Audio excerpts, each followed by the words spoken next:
Hello. आज की हमारी वीडियो का टॉपिक है ऑपरेटिंग लिवरेज। तो ऑपरेटिंग लिवरेज क्या होती है, कैसे कैलकुलेट करते हैं, इसका क्या इम्पैक्ट रहता है, उसके बारे में हम आज की वीडियो में करेंगे।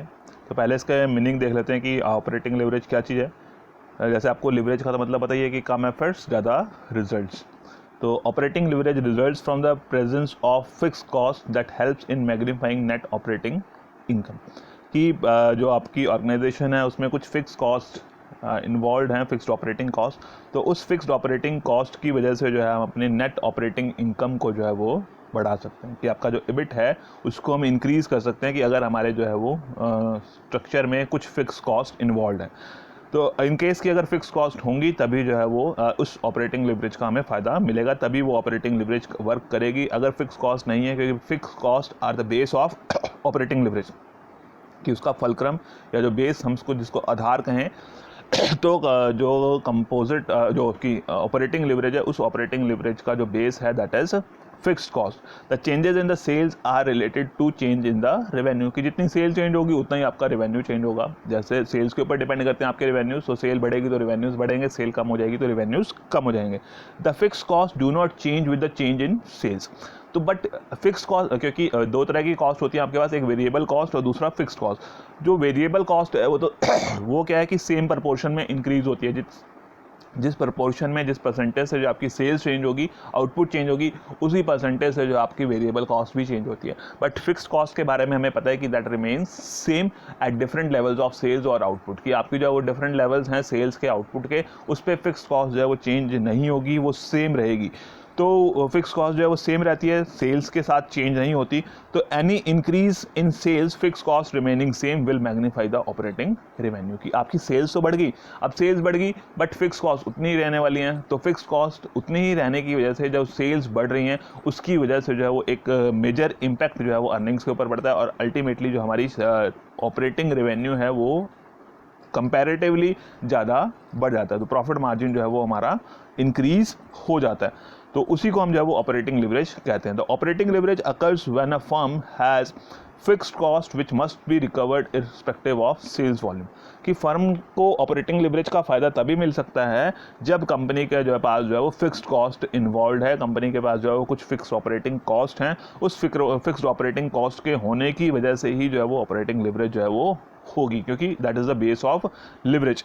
The fix cost remaining same, वो सेम रहती हैं। The percentage change in operating revenue will be more than the percentage change in sales, की जो परसेंटेज चेंज सेल्स में चेंज जो है वो परसेंटेज चेंज सेल में होने वाला है। सेम परसेंटेज से आपकी वेरिएबल कॉस्ट चेंज होगी, बट फिक्स कॉस्ट जो है वो उसमें कोई चेंज नहीं आएगा। अल्टीमेटली जो है उसकी वजह से जो सेल इंक्रीज होगी, तो इंक्रीज इन सेल की वजह से जो है वो ऑपरेटिंग रेवेन्यू में जो है परसेंटेज चेंज जो है वो ज़्यादा हो जाएगा। ऑपरेटिंग रेवेन्यू में परसेंटेज चेंज कंपैरेटिवली सेल्स में जो चेंज होगा उससे ज़्यादा होगा, इन केस की अगर आपके पास फिक्स कॉस्ट है, क्योंकि फिक्स कॉस्ट सेम रहती हैं। And this is known as operating leverage, इसी को हम ऑपरेटिंग लिवरेज कहते हैं।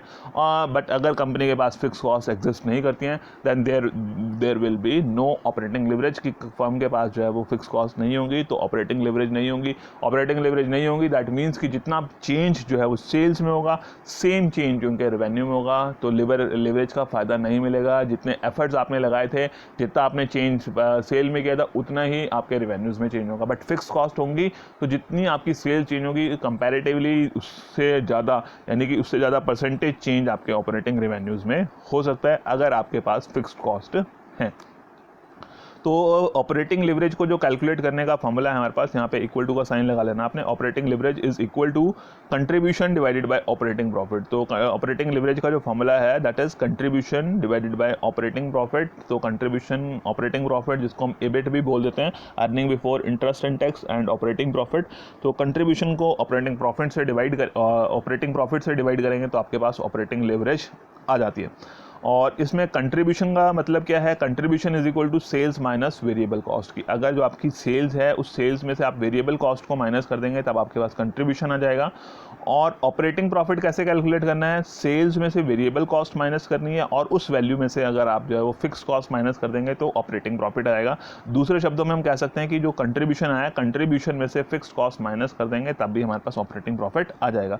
तो क्या स्टेप्स बने आपके ऑपरेटिंग प्रॉफिट कैलकुलेट करने के, sales minus variable cost that is contribution, कि सेल्स में से वेरिएबल कॉस्ट माइनस करी वो कंट्रीब्यूशन आ गया, और कंट्रीब्यूशन में से अगर आप फिक्स कॉस्ट माइनस करेंगे तो आपके पास ऑपरेटिंग प्रॉफिट आ जाएगा।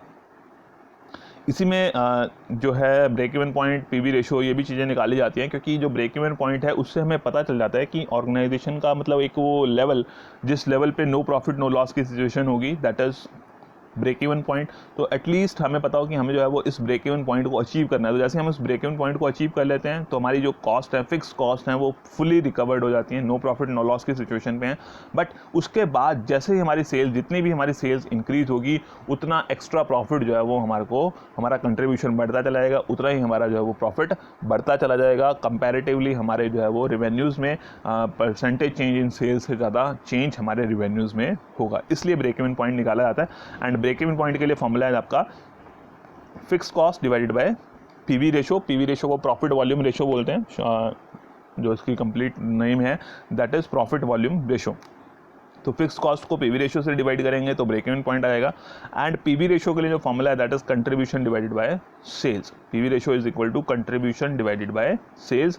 कंट्रीब्यूशन क्या था, सेल्स माइनस वेरिएबल कॉस्ट, तो वो कंट्रीब्यूशन आ गया, और उसको आप सेल्स से डिवाइड कर देंगे तो परसेंट मल्टीप्लाइड बाय 100, तो परसेंटेज में आपके पास जो है वो पीवी रेशियो आ जाएगी। और break even point, fix cost को पीवी रेशियो से डिवाइड करेंगे, आपके पास ब्रेक इवन पॉइंट आ जाएगा।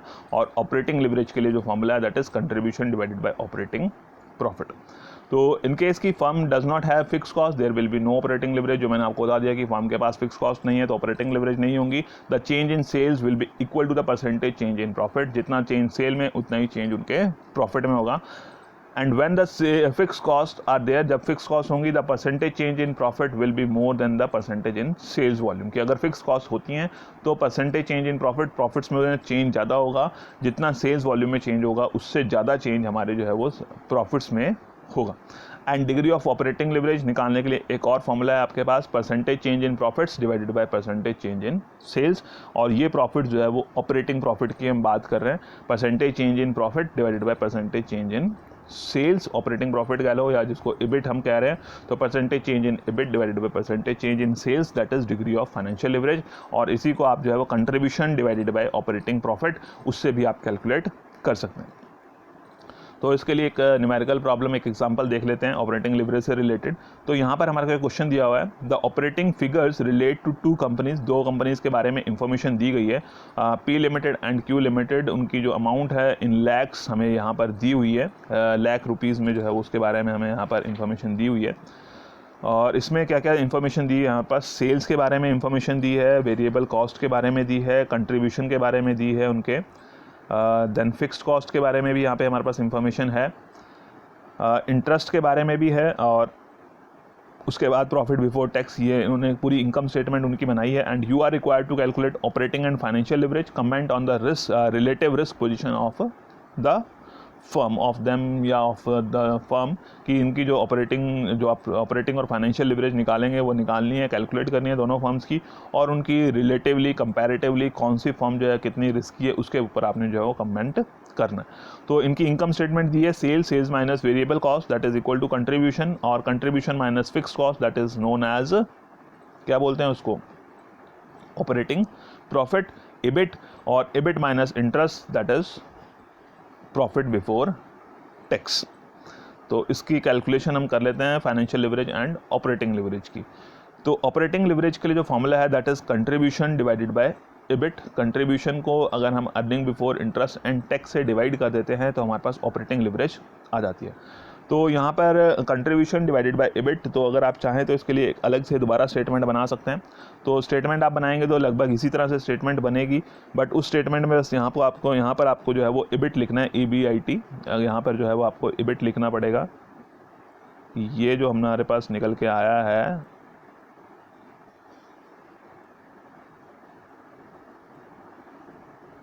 That is EBIT. Sales minus variable cost, और उसको सेल्स में से वेरिएबल कॉस्ट माइनस किया, कंट्रीब्यूशन आ गया, कंट्रीब्यूशन में से फिक्स कॉस्ट माइनस करेंगे तो earning before interest and tax, या फिर इसको ऑपरेटिंग प्रॉफिट जो हमने कहा था तो वो ऑपरेटिंग प्रॉफिट आ गया, तो इबिट बोल सकते हैं। और उसमें से इंटरेस्ट माइनस करेंगे तो profit before tax. Profit before tax का जो दूसरा नाम है दैट इज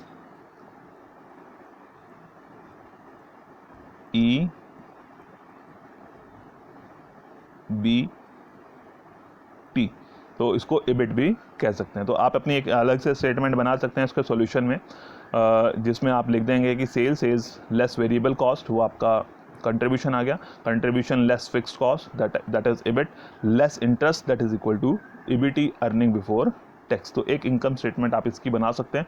तो यहाँ पे मैंने डायरेक्ट कैलकुलेशन कर दी है, बट आप एक इनकम स्टेटमेंट उसकी बना लें तो जिससे आपका सोल्यूशन जो है वो प्रॉपरली कंप्लीट हो जाएगा। तो इसको हम कर लेते हैं। यहाँ पे इसको हमने बताया था ये EBIT है आपका और ये कंट्रीब्यूशन है। तो ऑपरेटिंग लिवरेज के लिए जो फॉर्मूला है contribution divided by earning before interest and tax. तो earning before interest and tax जो है वो हमारे पास कितनी है 150 और कंट्रीब्यूशन है 300। तो यहाँ पर 300 डिवाइडेड बाय 150, P के लिए आपकी ऑपरेटिंग लिवरेज आ गई 2 और Q के लिए कंट्रीब्यूशन है 700, EBIT earning before interest and tax 300, तो 700 divided by 300 that is equal to 2.33। Financial leverage के लिए जो फॉर्मूला है आपका EBIT divided by EBT earning before interest and tax को आपने अर्निंग बिफोर टैक्स से डिवाइड करना है।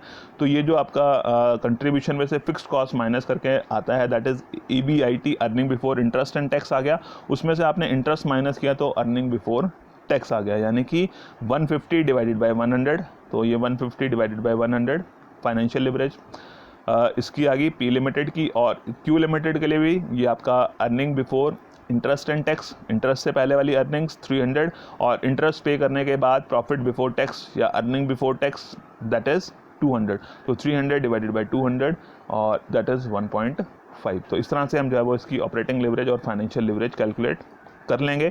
बट यहाँ पे इसकी एक आप दोबारा से स्टेटमेंट बना सकते हैं जिसमें आप सेल्स लेस वेरिएबल कॉस्ट और उसमें से जो कंट्रीब्यूशन आ जाएगा कंट्रीब्यूशन में से फिक्स कॉस्ट माइनस करेंगे, तब आपके पास EBIT इसको आप लिख लें earning before interest and tax, उसमें से लेस इंटरेस्ट करें और ये इसको प्रॉफिट बिफोर टैक्स की जगह आप अर्निंग बिफोर टैक्स जो है वो लिख सकते हैं। अब इसके कमेंट्स की उसने पूछा था आपसे कि आप बताएं कि एक तो कैलकुलेट कर लें, तो इस तरह से कैलकुलेशन की जा सकती है ऑपरेटिंग लिवरेज और फाइनेंशियल लिवरेज की। और दूसरा आपसे पूछा है कि उसकी रिस्क पोजीशन के बारे में आप बताएं कि रिस्क पोजीशन रिस्क लेवल क्या है। तो ऑपरेटिंग लिवरेज को अगर हम कंपेयर करते हैं P लिमिटेड और Q लिमिटेड की, तो आप देख रहे हैं कि Q लिमिटेड का जो ऑपरेटिंग लिवरेज है वो ज़्यादा है। As the operating leverage of Q limited is higher than that of P limited की P लिमिटेड से Q लिमिटेड का ज़्यादा है, that means Q limited has higher degree of operating risk की उसका रिस्क जो है वो बढ़ जाता है। बेशक रिटर्न भी बढ़ रही है बट साथ में जो है वो जैसे जैसे लिवरेज बढ़ती है उसमें आपको पता है कि रिस्क भी बढ़ जाता है। So the tendency of operating profit to vary disproportionately with sales is higher for Q limited as compare to P limited की डिसप्रपोर्शन की अगर हम बात करें कि जैसे सेम प्रपोर्शन में नहीं चेंज होगा क्योंकि ऑपरेटिंग लिवरेज एग्जिस्ट कर रही है, फिक्स कॉस्ट है दोनों कंपनीज की, तो इसमें कंपैरेटिवली Q लिमिटेड की जो है वो ऑपरेटिंग लिवरेज हाई है।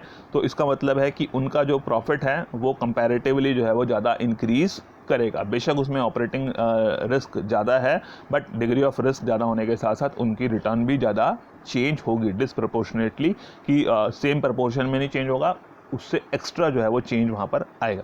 And same way financial leverage के लिए क्या कह रहा है कि बट यहाँ पे फाइनेंशियल लिवरेज दोनों की सेम आ गई है 1.5 दैट मीन्स कि दोनों कंपनीज का जो है वो सेम है, डिग्री ऑफ फाइनेंशियल रिस्क जो है वो दोनों में सेम है। तो उसमें आप नहीं कह सकते कि किस में जो है वो आपकी अर्निंग्स जो है वो ज़्यादा आएंगी। तो दोनों कंपनीज में फाइनेंशियल लिवरेज तो सेम है बट उनकी ऑपरेटिंग लिवरेज को अगर कंपेयर किया जाए तो ऑपरेटिंग लिवरेज के हिसाब से Q लिमिटेड ज़्यादा लिवर्ड है और उसमें जो है वो डिसप्रोपोर्शनेटली सेल्स के कंपैरेटिवली ऑपरेटिंग प्रॉफिट में ज़्यादा चेंज हो सकता है। तो ये था आपके पास ऑपरेटिंग लिवरेज के बारे में। नेक्स्ट वीडियो में हम कंपोजिट लिवरेज के बारे में करेंगे। Okay, thank you.